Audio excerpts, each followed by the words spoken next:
Hello, hello. It's Tuesday, August 1st, first edition of the Logistics Lounge. Hope you're catching me in the group and on my page. First time we're doing this, so hopefully it is working.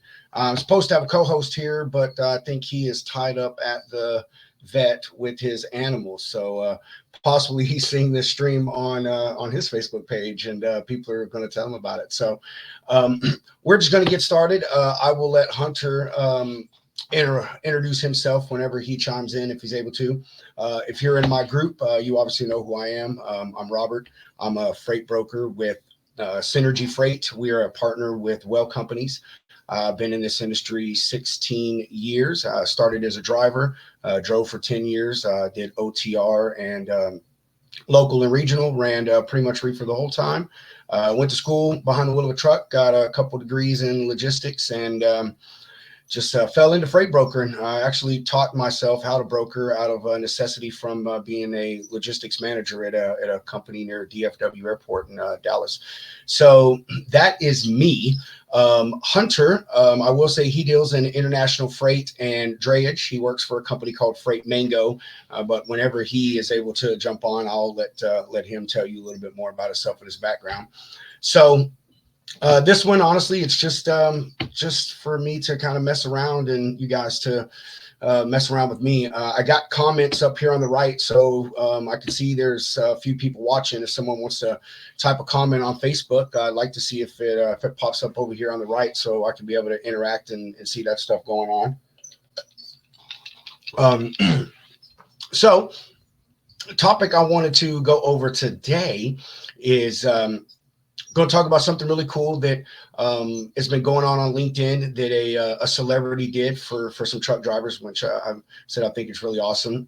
And we're going to touch on a little bit of satire on something that Hunter and I have talked about, that amongst all the things going on in our world right now, there seems to be nobody talking about this one thing. And then finally, I'm going to finish up with something about Yellow. I promise it's not going to be what everyone else is talking about. We all know that they filed for bankruptcy yesterday, and sadly, 30,000 people lost their jobs. It's been in the news for a while. If you don't know about it, I don't know where you've been. You must not be connected to logistics news. So, but I'm not going to talk about that. Like I said, everybody knows about it. So, first thing I'm going to go over. Let me share my screen here. So I think this is something that is really awesome. You don't see this happen ever, or hear about it happen ever, I should say. And oh, if it'll pop up, maybe it'll pop up.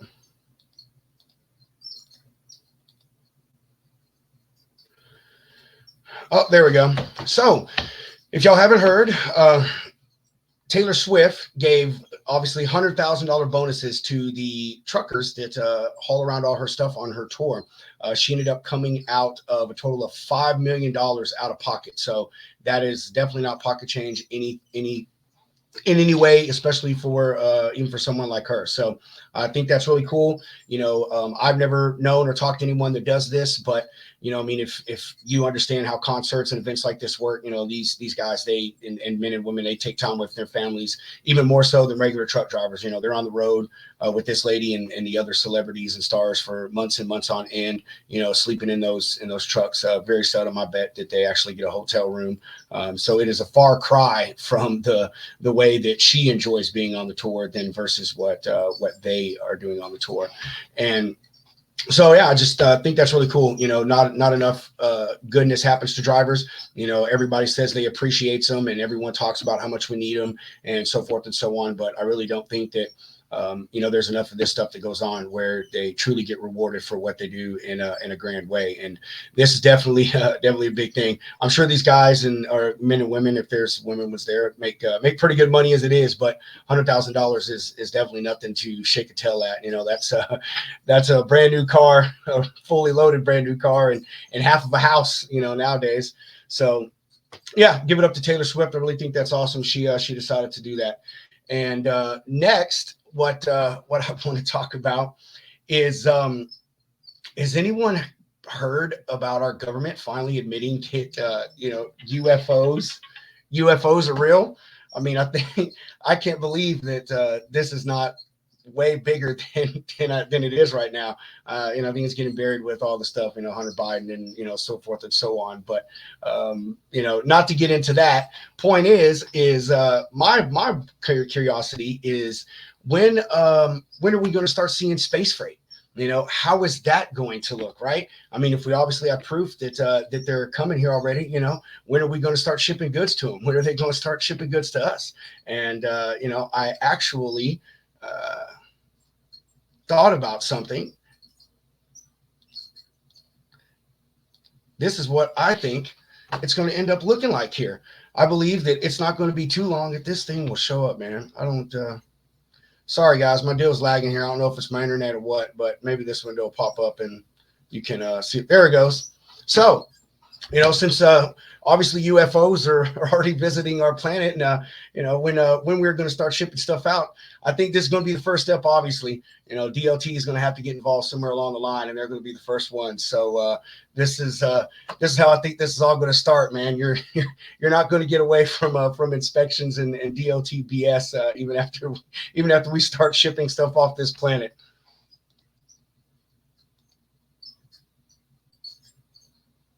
Sorry, guys, I'm reading comments over here. But yeah, so there is that. I thought that would be a little bit humorous. Like I said, I just can't believe that, you know, the government finally admitting that UFOs have visited a planet is just not a bigger thing than it is right now.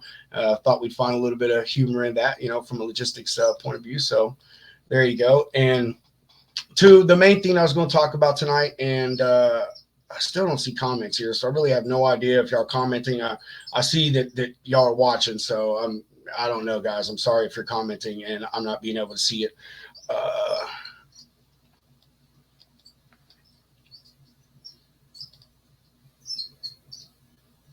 But I'm so sorry. I was totally not prepared for this.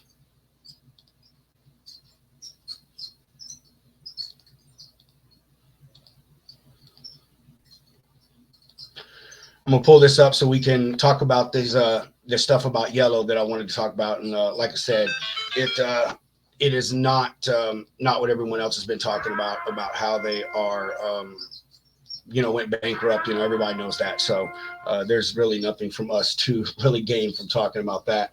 I think Hunter is trying to chime in.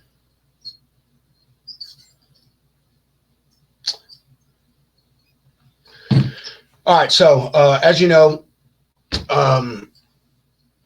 Yellow filed for bankruptcy on Monday. It has been in the news for a while. They've been dealing with some things for a really long time.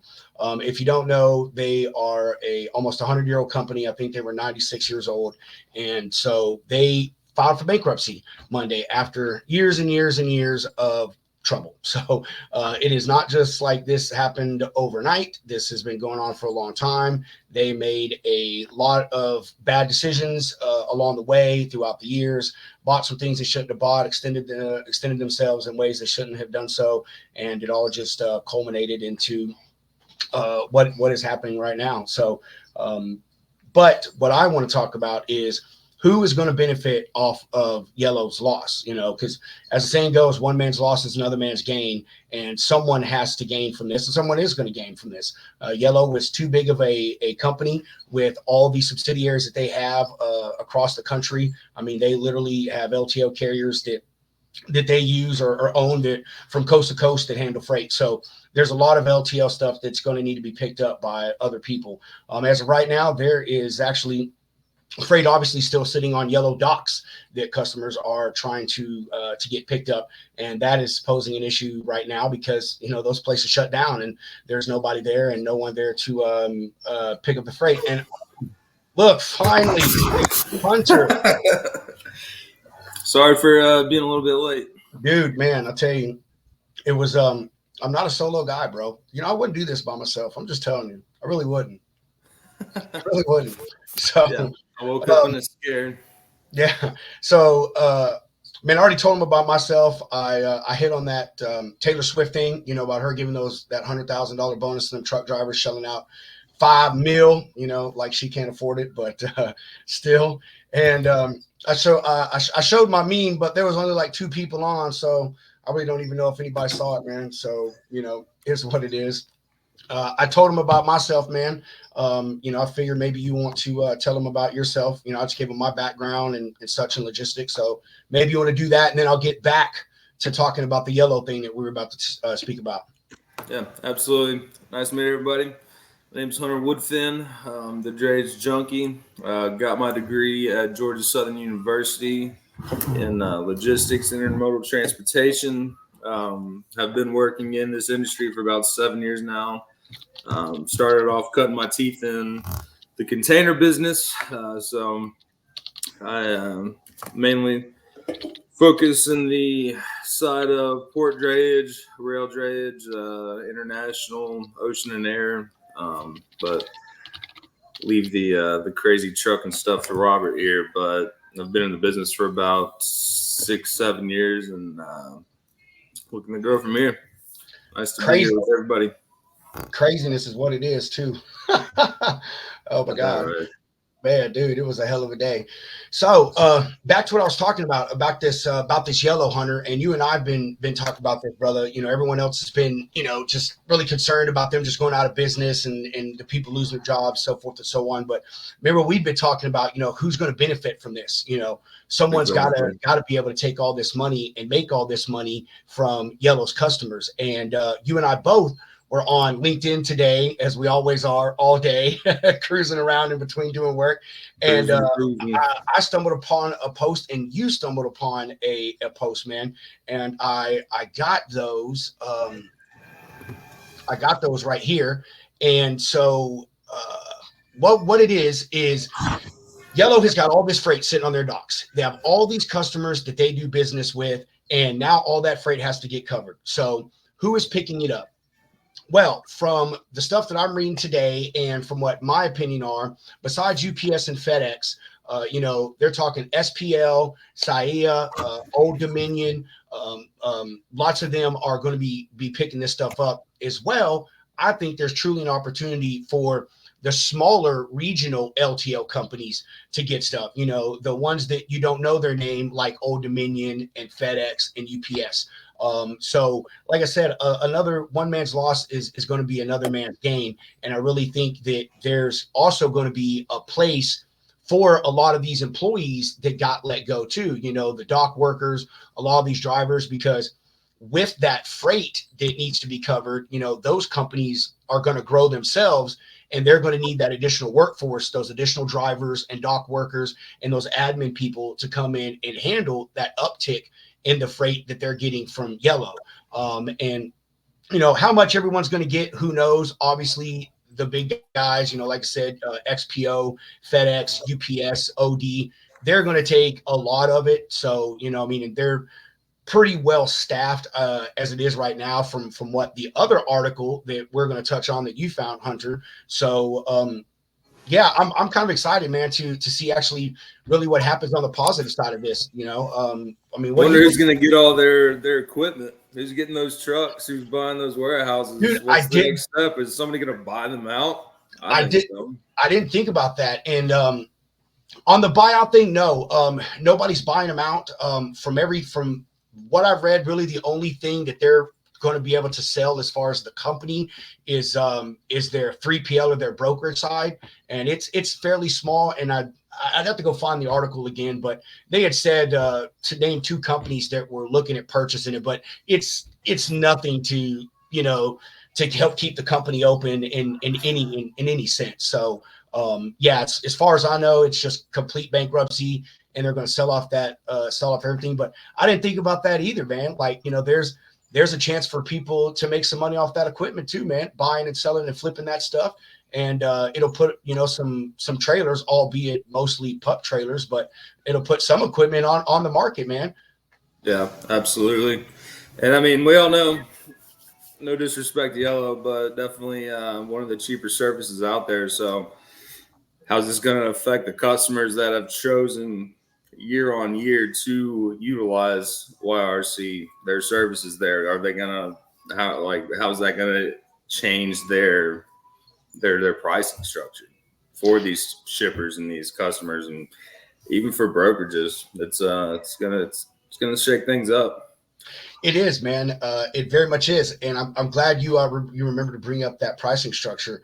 I think that is something that's definitely going to happen with the closure of Yellow. I don't think a lot of people are realizing that Yellow is and their subsidiaries, they have a pretty good grasp on the LTL side of things. Although it is a huge market, just like the FTL side, this is a major player going out of business here. And if you don't ship LTL or know about LTL rates, they're pretty freaking cheap. I mean, you could easily move a few pallets from one side of the country to another for $1,000. I mean, seriously, it's not that much.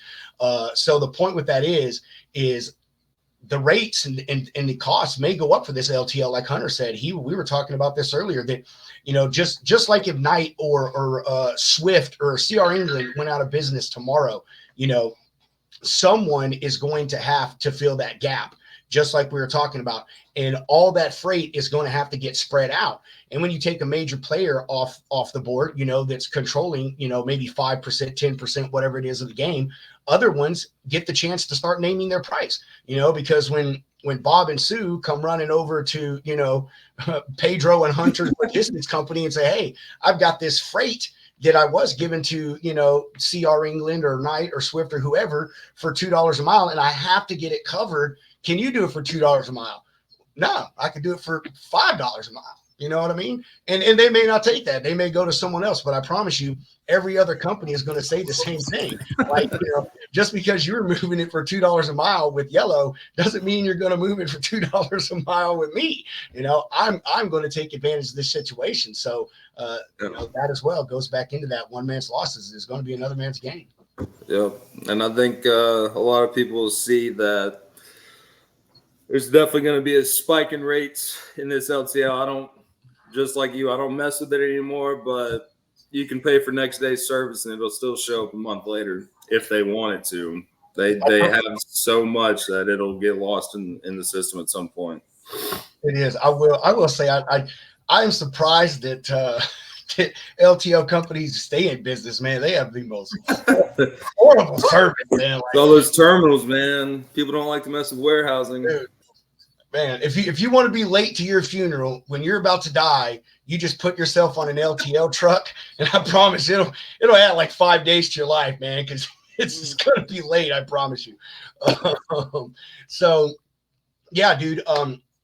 Look at this article right here, man. It's talking about that. XPO is looking at taking a big part of it, along with OD or Old Dominion Freight. That there's a couple other people in play. Landstar and Ryder are actually looking at taking some of it. And believe it or not, to touch, and we're going to move over talking to the thing that Hunter found for us earlier, is just because you want to give someone freight does not mean that they're going to be able to take it or that they can take it. Anyway, sorry, man. I got someone keep chiming in here. That they're going to or will be able to take it. And that article that you found by Jeff on LinkedIn, guys, if you're on LinkedIn, go and find Jeff Dickinson. His picture is an old man with the handlebar mustache and a cowboy hat. You can't miss him, but he's been in this business a long time. He puts out some really great content, especially for you carriers, because he is a carrier. But what he was talking about was that all of these other companies, all these other LTL companies, AAA, ABF, Estes, Forward Air, a lot of them are saying that they can only take so much of their freight. Yeah, it's interesting. I mean, like you said, there's a lot of freight out there, and as big as Yellow was, a lot of people were using them, even though it's not my first go-to here. But just to read, you got people like Holland, filling capacity for Indiana, Michigan, and that's just one area. XPO, tight capacity, rate increase likely. Or capacity good, not accepting rescues. There's a lot of freight that's being left out there. There's a lot of freight being left on docks, and some companies, who is it? Dude, I'm glad you said that. There are, guys. We were talking about this earlier. Hunter, I didn't start to interrupt you, but all this freight sitting on the dock, man. These customers are calling these LTL carriers that Hunter's listing, and nobody's able to go pick it up, man. Nobody wants to go deal with this mess that is Yellow's bankruptcy right now. Yep. Yeah, it's Averett. They will not force drivers to rescue off of a dock. So there are customers that are just left dead in the water right now. Yeah, yeah. I mean, look, there's a what is there? R&L. They're a huge LTL company. SEFL says they have suitable capacity for current freight needs. So they're actually one of the few that are saying that, hey, they got some decent stuff they could take stuff on. But a lot of these other ones, they just don't have the ability to take much of it on, or even go rescue some of this stuff. And ironically enough, my boss on Friday, he was putting out messages to our team asking, hey, do we have any freight on any yellow carriers? And come to find out, he did. He had 2 loads on a couple of them, and thankfully enough for him, last I knew, he was able to get in there Friday or Saturday and get his freight picked up, which I've had to do before with other LTL carriers. Like if it's taking too long, you can ask them to release it. You could show up at the transfer facility with paperwork and you can pick your stuff up. So he was one of the lucky ones. But there are so many people that has their freight sitting on yellow subsidiary docks right now, man. It is not even funny. Like, I wonder how many drivers caught wind of this and just dropped their trailer off in the yard, never documented any of it, and just walked out.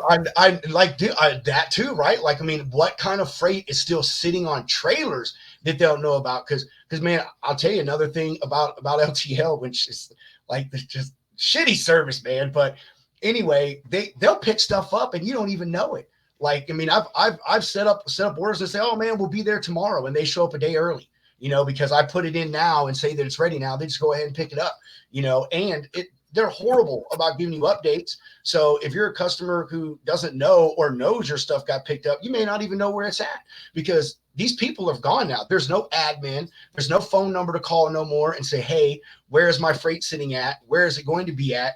They don't know, Yep. It could possibly be here or there or anywhere. Yep. They do not care. If someone gives you the wrong barcode on your pallet, doesn't scan it in. Like I was telling you today, had one single pallet get lost in the warehouse for a month. Was not notified by the carrier, the shipper. Everybody thought it was delivered because of the system. It was wrong. And that was the worst experience I've dealt with. Man, if I was a shipper and my product was that value to me, or is that valuable to me, I'd pay a little bit more just for a consolidated truck, or give me a box truck. Get it there on time. I'm not going to wait a week. Mike, I appreciate you watching, bro. Mike said, sit and wait. Eventually it'll show. And now, there you go. Look at you, Hunter. Beat me to it, man. I forgot we did that. He's right. I mean, there's really no way to file a claim against this stuff. If that's a good point, Mike. If your stuff's just sitting on the dock, then, and it never gets picked up, it goes bad, it spoils, it gets stolen. And there's no way to file a claim on that. Like, you call your insurance company up, they're just going to tell you, hey, tough titty, said the kitty, but the milk's still good. I mean, who are they going to file the claim with? I mean, I guess at this point, people are just going to have to start maybe scaling fences, man, and going to pick up their freight. Because, there's going to be a lot of stuff that goes bad. I told you about that customer that I have. He ships plants, LTL. Why he does this, I do not know. It is just the most mind-boggling thing to me, man. And he ships them in dry vans too. But point is, remember I told you it was supposed to take like a day, man, and it ended up taking 4 days, and the plants died. Like, there is stuff that is shipped LTL that is going to spoil. That's going to go bad. Yep. A lot of LTL stuff are specialty items, things like medical equipment and personal care things, stuff like that go to different kinds of facilities, man. These big trucks, they haul some freight, but these LTL carriers, they do their part. There's a lot of stuff that shuffles on and off their docks. And when you're the size that Yellow was, man, it accounts for a ton of freight that's just sitting out there right now that is just going to be sitting for gosh knows how long. Yeah, absolutely. I mean, over 100 years of being in business, just to go down the hole, I mean, overnight, No, almost man, over. it wasn't overnight. It wasn't 100, man. A lot of people thought that, man. Like, I wasn't aware that it was so long term. I mean, I obviously bankruptcy doesn't just happen like that, but no, if you go back, there's some articles out there reading. Matter of fact, I posted one in the group today, guys. If you go to the guide section, I have stuff in there that's news articles, and there's one in there. It talks about Yellow's demise, 2 decades in the making. Goes over all the stupid decisions that they made, the buyouts that happened, the people that they bought, the people they sold themselves to, the way they overextended themselves with their customers, buying equipment, hiring people. Like, that's the thing that I think gets a lot of these companies in business in the long term, or that are in it for the long term. Like you said, they've been in business around 100 years, and look, they go belly up. You know what I mean? But Stretching themselves too thin. yeah, exactly, man. You dig deeper into it, you see that, and they've been doing a lot of stupid things for a long time. It's obvious they got to the point to where they were like, oh well, hey, we're making money, we're doing this, we're doing that, things are good, let's buy here, let's buy there, and so forth and so on. And there's been other times where the economy has exploded really, really well, just like during COVID, and a lot of people started shipping things. And back in the 90s and 80s and stuff, man, in the 2000s, shipping truck was just as important as it is now. So point is there were good times, and they made the most of it and didn't set themselves up for the bad times. Absolutely. What we got here? Let me ask you, Hunter, do you think any of this is going to pull over into your stuff, man? Into like the drayage or anything like that at all? Boy, we've been dealing with it since that one vessel got stuck in that canal in Egypt. I mean, it's ever changing. I mean, there's no telling. I mean, unless we see a huge steamship line go down like Maersk or Hapag Lloyd, I don't necessarily believe so. It might bring some more opportunity for, some more warehousing opportunities, but LTL is LTL. Yeah. Gotcha. I think it'll stay kind of separate in that sense. But you're dude, you're right. That's something else Hunter and I talked about earlier too, is that a lot of these LTL customers are going to have no choice really but to try to piece that stuff together now to make an FTL and still keep that rate low. And man, just like I said earlier, LTL is so cheap, man. It is so cheap. And a lot of and the customers that use that stuff, they use it because it's cheap. And when you tell them, oh, hey, it's you can ship your 3 pallets LTL for $500, but if I put those same pallets on a box truck, it's going to cost you $1,200. Oh, of course they don't want to pay that extra $700. So, here those people are now, just like that your customer you're talking about. They're going to start having to use box trucks, and they're going to start paying a higher rate, and it's going to suck. But that goes back to what we were saying earlier, man. One man's loss is another man's gain, because box truck drivers, they're part of the small group that we're talking about that's going to benefit off this, as well as, like we said earlier, this has a strong possibility of helping rates period go up, because even though LTL, they base their rates not off on mileage, but on, I don't know what they base their stuff off of. Like their parameters are just absolutely off the wall, man. But point is, those box truck drivers, those Sprinter van drivers, those kind of people that do expedited, that will do LTL, they do charge by the mile. So if that stuff starts spilling over into the I say the FTL market, but away from being on the LTL stuff, like that really is a completely opposite side of things when you're dealing with an LTL carrier. But when that freight starts pouring over onto the main truck market, and hitting the boards, hitting other brokers like myself, not so much Hunter because he deals in Dre and stuff, but when it starts getting out there, it's going to add more freight to the board. That's going to help bring those rates and stuff up too with that, because like I said, that LTL stuff's moving over to a carrier that charges a different way. So it does have the possibility to do some good things. And it sucks that all those people lost their job, man. I mean, it's horrible. And believe it or not, they are not the only ones this week. Last week, a $150 million brokerage named Surge went out of business. And man, it was just the same thing. They overextended themselves. Their mistake was they got too happy during COVID, which we can touch on that later. I think Hunter and I are going to make a whole show about the stupidity that was the people that came into this industry during COVID and now are like tucking their head between their legs and kissing their butt goodbye as they walk out the door because they thought COVID was going to be forever. And, you know, that's just what you get for listening to your brothers, moms, dads, cousins, dogs, cats, best friend. So, you know, that's about all I can say on that. But point is, you know, there was tons of people over the past 7 days that have lost their job. Yellow was just a very small part of it. I do not think they're the last one we're going to see. I don't know if we'll see someone else their size going out here soon. But it's a possibility, man. I mean, you know, Yellow, even though it's been everywhere for few weeks, like it did just kind of pop up on the radar out of nowhere. You know, it wasn't like, you know, 2 months ago someone said, oh, hey, you know, they're in trouble and things are not so great, and then, you know, like a few weeks after that they're like, oh, things are getting a little worse. It was just all of a sudden yellow, bankruptcy, so forth and so on. So who knows, you know, tomorrow we seriously could be, you know, be seeing some huge mega carrier go out of business or another huge brokerage like Surge. I mean, dude, $150 million valuation, and you're, you know what I mean? Like, bro, how do you screw up $150 million? I just don't understand these people. I don't. Oh shit, man. I mean, look at UPS.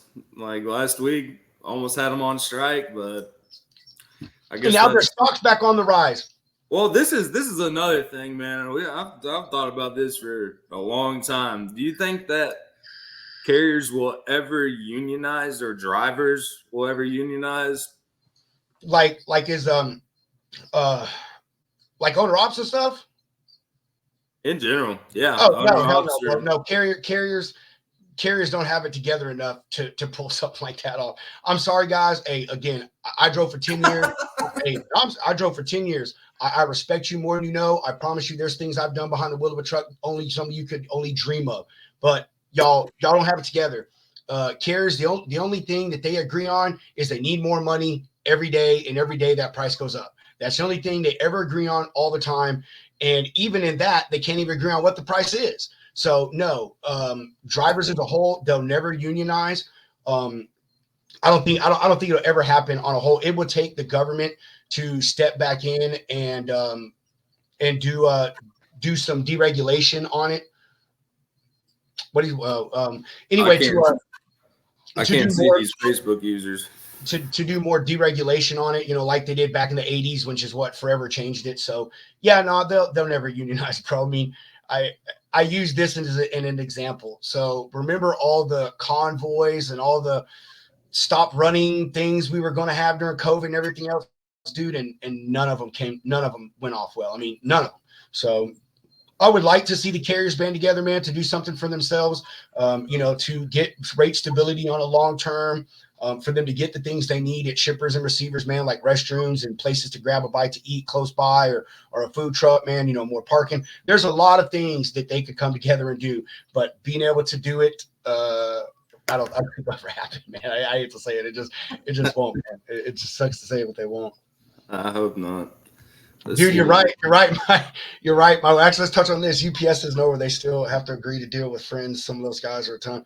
You're right, man. You know, if you watch like logistics news, UPS is one of those, dude. Just like the port guys, they're always striking.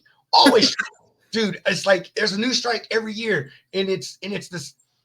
I don't know. It just goes to that thing, man. People are never happy. I mean, it really is, because it's always the same thing. We want more benefits. We want better pay. Not saying those are bad things, you know, but, you know, it's like, I don't know. In a way, I don't like it because the fact that those people have such a stranglehold on something that it could shutter the economy. That's the kind of thing I don't like about this whole union situation is, you know, if an entire port went on strike, or these UPS guys went on strike, or FedEx, like, dude, it would be detrimental to the economy. You know, and a lot of people would be like, oh, hey, yeah, great, good for the little man. Well, you forget you're part of that little man, buddy.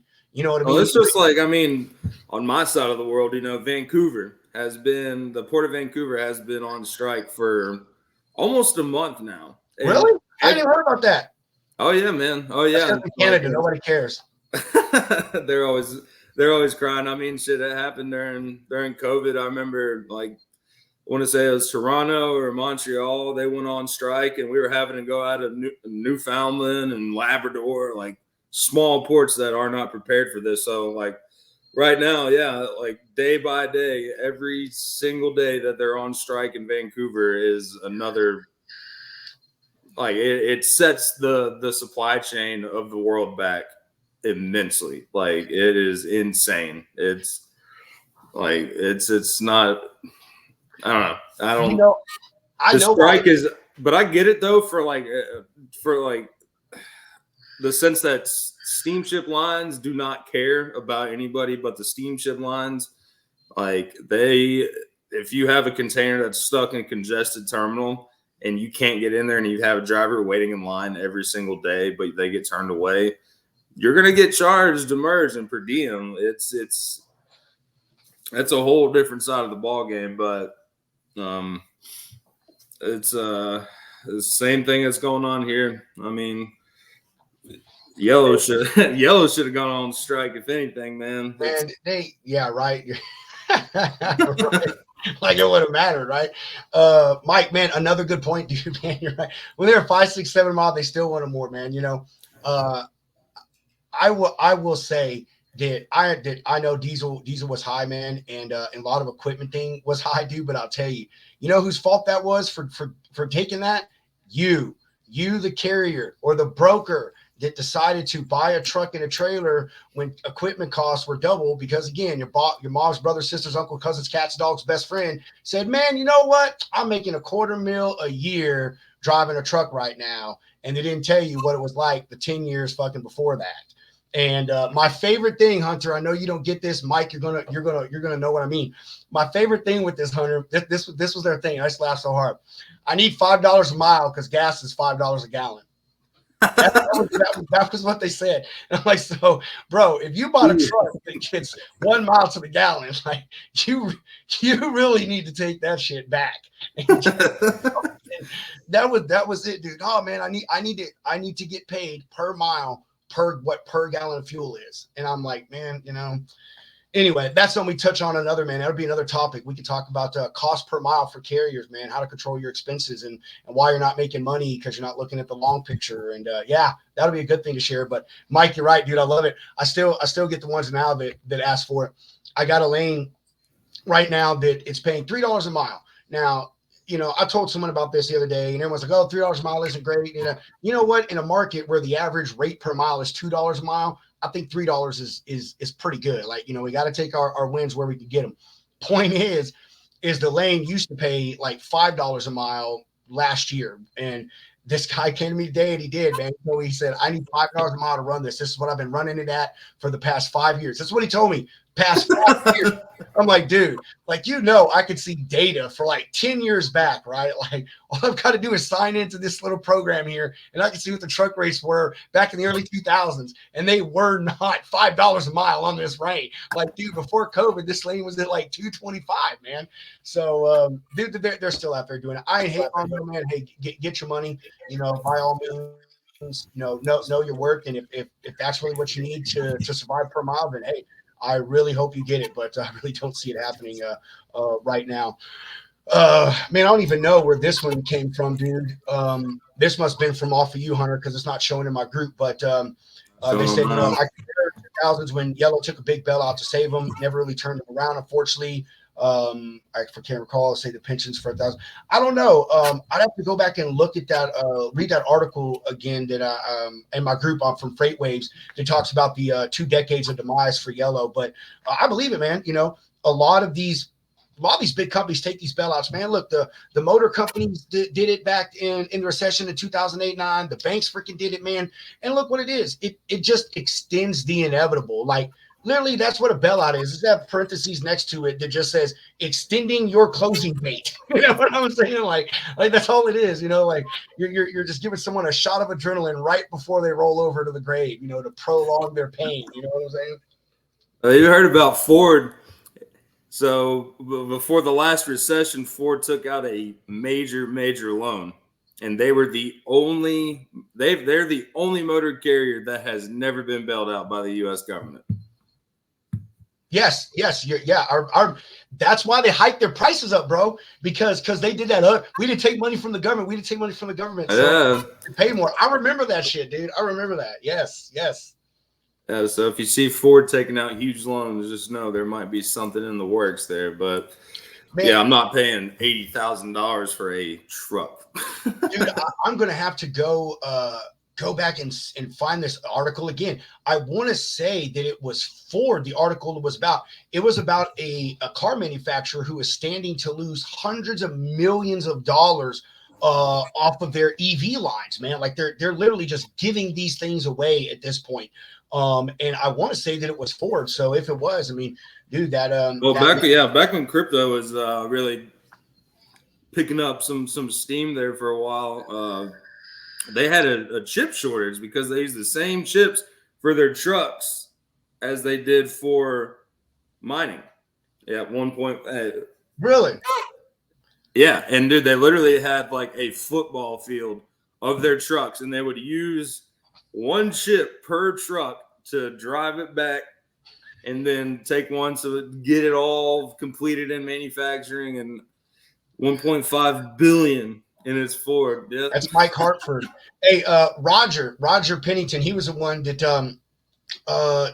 tell this one about the mid 2000s. Like I said, Roger, I'm gonna go back and read that article and see if that's posted in there. But I mean, like I said, dude, it said 2 decades they've been going downhill with this stuff, man. So I do not doubt it at all. 1.5 billion, bro. That's crazy, dude. You know, and isn't that nuts that like that's what these people are throwing around right now, man. 1.5 billion, you know. Hey, man, you know, let me get 1.5 B. Just slide it on the table to me. like it's nothing. Like it's nothing. You know what I mean? And it's to go into crap, man. You know. And I will say my son works in the car industry, man. And dude, they're just like in logistics. They're facing issues too, man. You know, Carvana is it Carvana?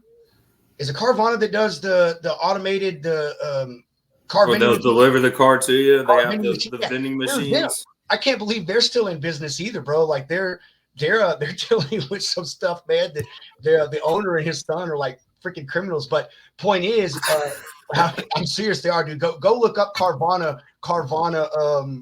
Just Google. I don't even know what you Google, but there is, bro. Those 2 guys should be in prison, man. Like they're literally running like a money laundering scheme. That's seriously what Carvana is, man. Anyway, I'm for real. The way that it touches logistics is Carvana is laying off all these people because they owe all this money. The car industry is going down, so they're not selling cars.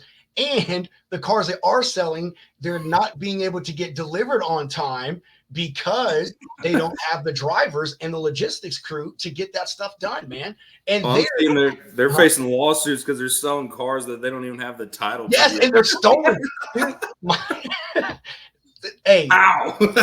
Hey, and you know what? The sad thing is that somewhere along the line, you know, that car went through some type of freight broker's hands or on a truck driver, and it's like, man, we're just hauling around stolen property around the country for this company, man.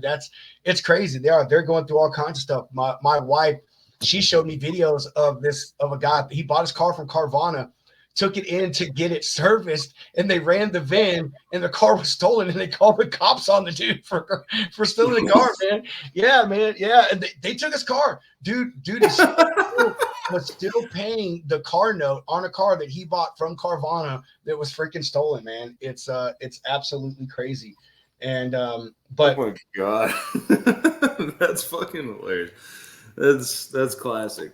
I could not imagine walking out in the morning, have my coffee, and then just car getting taken away. Man, that's how companies are, though, man. Like a lot of these big companies seem to be now. They really just so far removed from the consumer and their customer, even though they say they are. And man, even in our industry, you know, all these, you know, I'm customer focused. I do this, I do that. Like I care about your dollars, so forth, so on. Like, man, they're not. And a example of that is going back to Surge, man. You know, $150 million brokerage went out of business.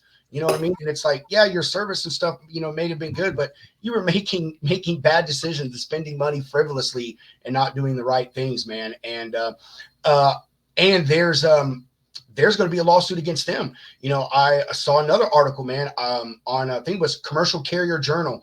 I'm gonna give them a shout out. I know a lot of guys read FreightWaves and they're great. I love their content, but Commercial Carrier Journal, like go look them up, man. Get their daily newsletter. I post so much of their content. I really think it's better, well written, well researched, and the people reporting on it are actually, you know, like really involved in this stuff. So, but anyway, read an article on there that all these factoring companies, man, are not factoring these invoices from Surge, and these carriers, man, and these factory companies, they're filing a lawsuit, you know, which of course, how are you going to, you know, file a lawsuit against companies going bankrupt? You know, I mean, hey, good luck, but you know, look how many people that's going to hurt, man. You know, all these. Well, dude, I've heard of some of these double brokering scandals, you know, that we've been discussing. They refer truckers and whoever to these factoring companies that are actually under the same umbrella, and it's all just one big scam.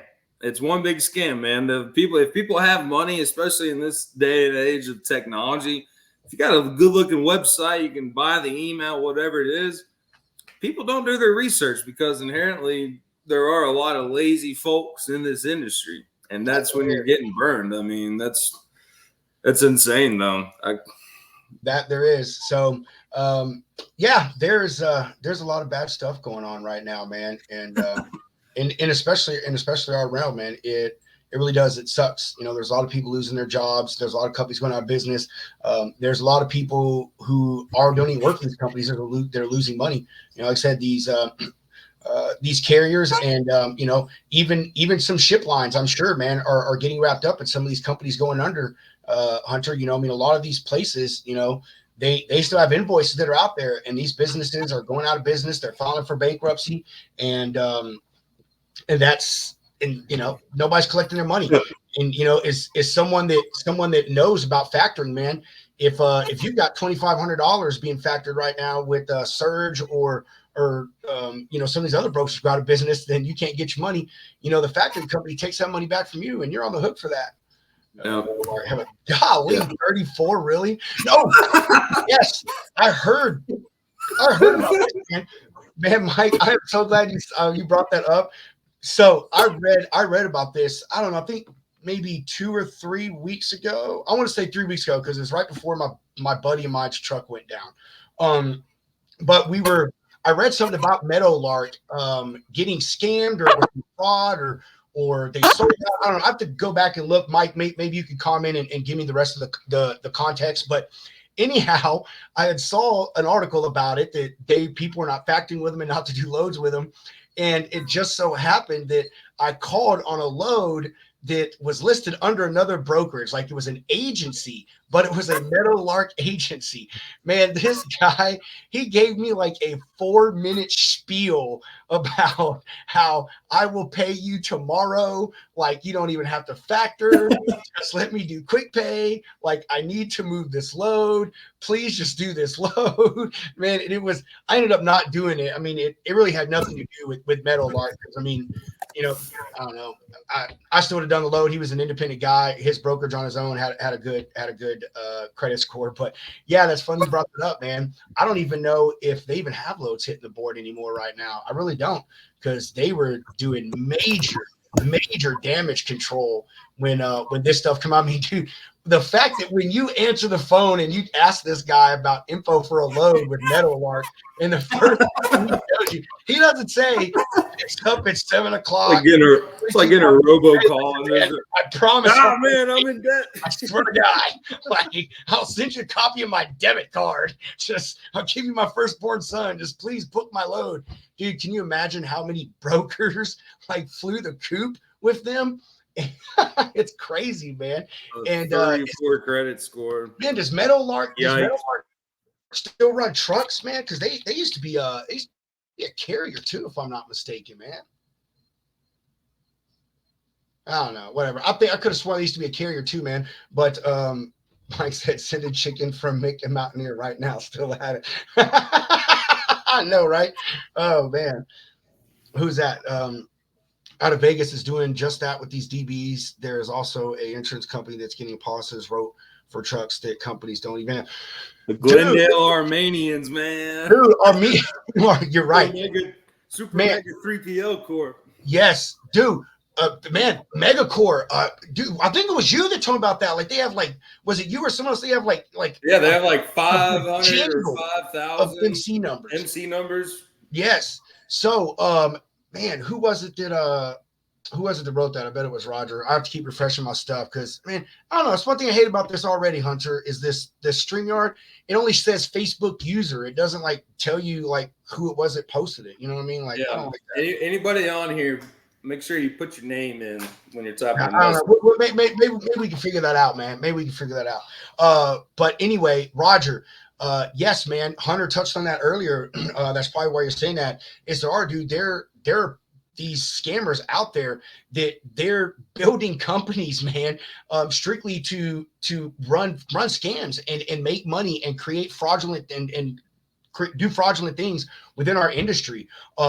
We're actually going to have a guy on here at one point. His name is, man, and if he's watching, I'm so sorry, Jay, but Jason Rabin. I think you pronounce his last name Rabin. But this dude, that's all he does is call out double brokers. And we're thinking about trying to do a prank call on a double broker because I've got all kinds of software, and I know Jason does, that we can figure out what if someone's a double broker before you call on it. So 700. Yeah, dude. So we're gonna prank call a double broker load, man. We're gonna have some fun with that. But point is, yes, dude, our industry is so wrought with fraud right now. It is ridiculous. We're gonna touch on a lot of that, man, in coming up episodes. One of the things I want to try to have my boss on, he's really trying to take a charge with this freight theft. Some of you may have seen the news article or the news coverage a few weeks back about them busting this $50 million freight ring in SoCal. So my boss had that same thing happen to him as far as freight getting stolen, man. He had several loads that got stolen from him and held for ransom. And, two of his customers had to pay astronomical amounts of money to get their freight back. And, and the cops can't really do anything, and of course we send tracking links to, people's phones. But if you're a driver, all you got to do is just in that tracking, and that's the end of it, and all they got to do is pass that trailer off somewhere, one time, and you never know where that trailer goes. So, yeah, man, fraud is a big thing in here. I hate to say it. It's a majority of it is the foreigners, man. It sucks to put that out there about y'all, man. And if there's some foreigners in the audience, I'm sorry, but it is a lot of them Eastern European people, man. The Indian crowd. I guess really that's really it, and I guess some of the Arabic or Persian crowd too, man. So they do a lot of that scam stuff, man. You know why that is? It's because Americans are stupid. That's why. Americans. FMSCA needs to fucking pay attention. Stop taking money. Mike, I need that spreadsheet, man. I need that. Dude, yes. Dude, I'm serious. I need that. We're putting, my boss, or I say us as a company, we're putting together a list of of DBs and do not do business, DNU, DNB, whatever your company calls it. Putting a list of those together, and he's been sharing them with other people in the industry too, because a lot of people don't have the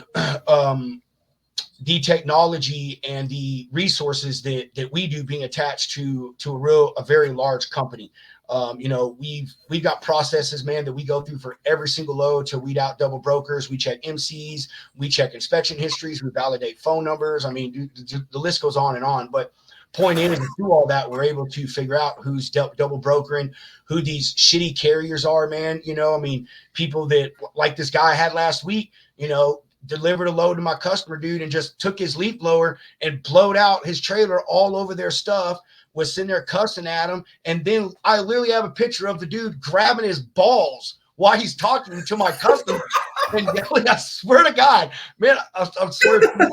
I have to go in Slack and find the stream, but I'm telling you, man, it was just crazy. But people like that, man, that put together, and I think things like that is we need more of. And I kind of want to touch back on this. Carriers, I hate to say it, but brokers are so much more united on things than you guys are when it comes to helping each other out and trying to make change for the industry. This thing that Mike's talking about, that this spreadsheet that he has, man, like, carriers, y'all could use this stuff. You know what I mean? These are things that y'all could use. If y'all had access to stuff like this, that could say, hey, these brokers, are no good. These are MCs that are no good. It could really help y'all. So, I will say, a lot of carriers think that we're not trying to make change in the industry and we're all about ourselves and so forth and so on. But doing things like this that Mike's doing and my boss and our company's doing about putting together these lists, and what Jason Rabin is doing, calling these double brokers out, man, that gets these people out of play. That gets these reports made on them on Freight Guard and Carrier 401 and I don't know, whatever the other Xfinity number of reporting things are that's out there.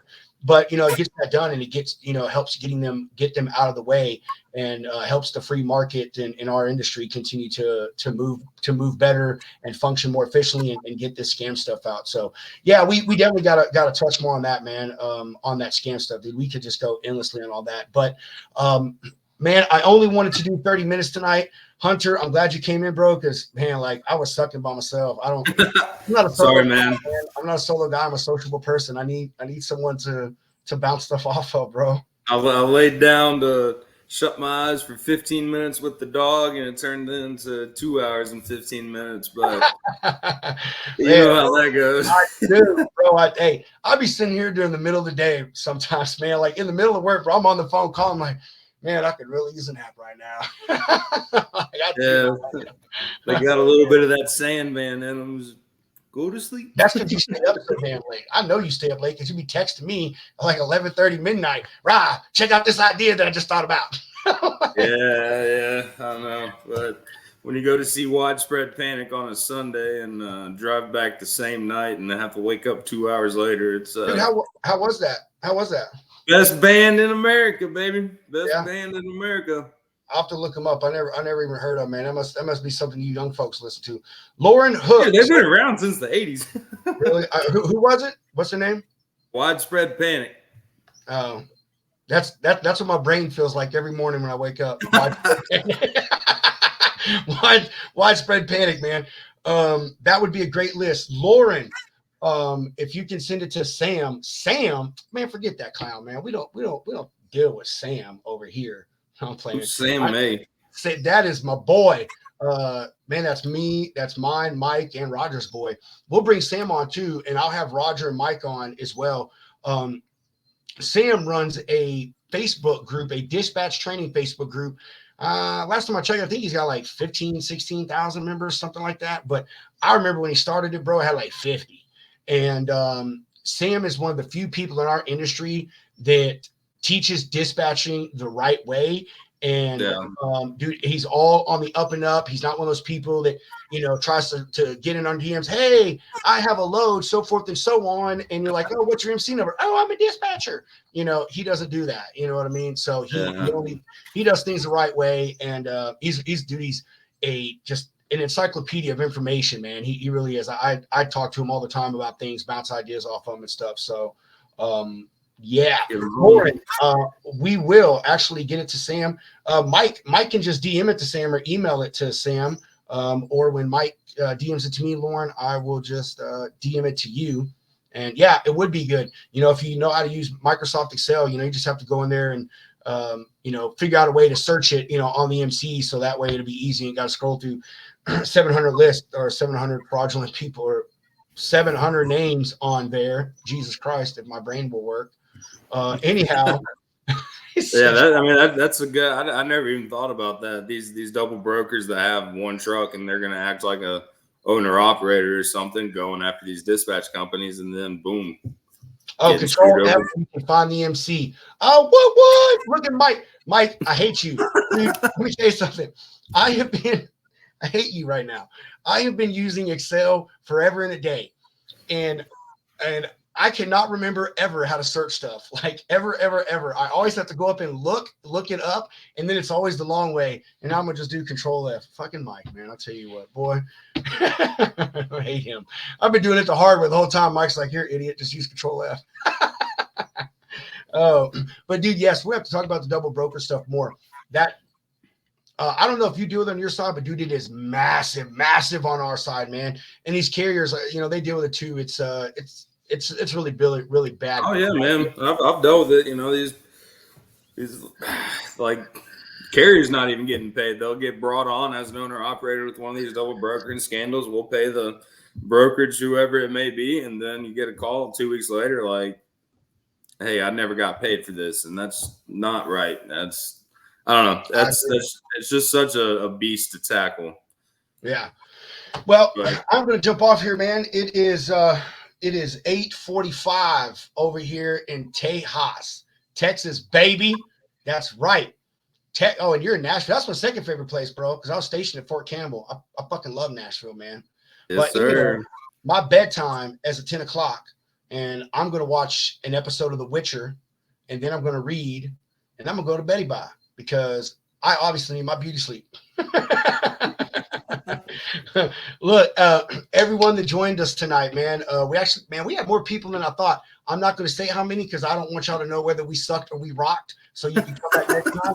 But we had more people on than I thought, Hunter. Like for real, man. Honestly.